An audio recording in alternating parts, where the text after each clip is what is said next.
هذه 500 ريال، وهاي 500، هاي 1000، هي 1500، 2000، 3000، 4000، وعطينا المقاول منك 1000 ريال. لا الحمد لله خير واجي، اعطانا المقاول وبتفضل هدايا وخير، الحمد لله.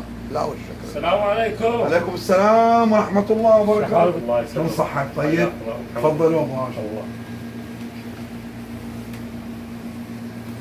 ابو جعفر بيزاتي نخلتها كامل بيزات اللي في البوق اللي حاطين في الدبه كيل ومنخلها، ما عندي ولا فلس.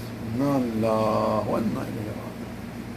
لا حول ولا قوة الا بالله العلي العظيم. اكيد ابو بيزات هذه. حجالك انا ابو جعفر. خير ان شاء الله. ابو شباب بيتك ابشر بروح. ان شاء الله رحت البحرين بعطيك سيد انت على عيني وعلى راسي، ولكن انا ما اعينك انا الفلوس اللي عندي هي حق المقاول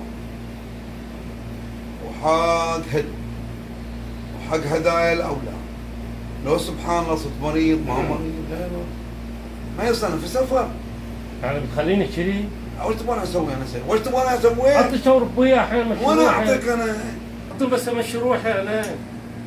وش تبغى اسوي انا؟ جبت مش بروح. بس كل غريب قال بيعطيني، قلت لا ما ابغي انا. والله اذا قال بيعطيك وضرب على صدره خذ من عند. وش سوي؟ كيف اخذ من عنده؟ اي وش سوي انا؟ اروح ابوك انا لك؟ ما مشي الا ابوك واجيب لك البيزات انا. وش تبغى اسوي بروحي انا؟ ما ابغي كامل بيزات، ابغى شيء مش روحي. اذا اعطيك كم انا؟ كامل ما كامل او نص ولا اعطيك انا؟ كيف اعطيك؟ يعني ما اعطي المقاول، ما اصرف، ما ارجع بالهدايا البيت. انا ما نعرف ايش اسوي روحي انا. امورك ما يصير كذي.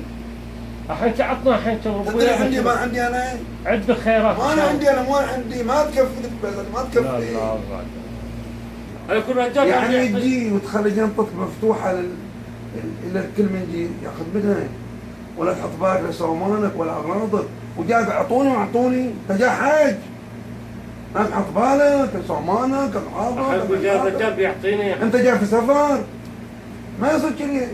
الله خلاص شيء اللي صار الحين. انا جاي لك انا ابو بيزات من عندك. ما انا اجيب لك انا ابوك يعني انا. وش الحاله هذه؟ انت عاطلني؟ ما عندي يا سيد الله يهديك، ما عندي انا. صدق قال مثل ما تعرف صديقك لوقت الضيق ووقت السفر.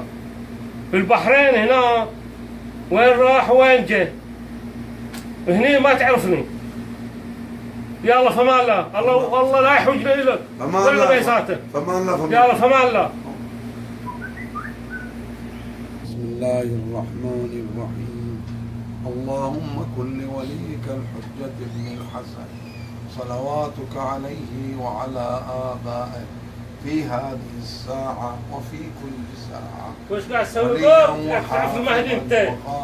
لو تعرف المهدي كان صديقك قال لك بيضاء ما اعطيتنا ولا اعطيتنا وجه على حساب البيضاء. يلا قول. وتمتعوا فيها طويل. اي طول ترى حتى تعرف هذا ما وصل السقف هذا. لا لا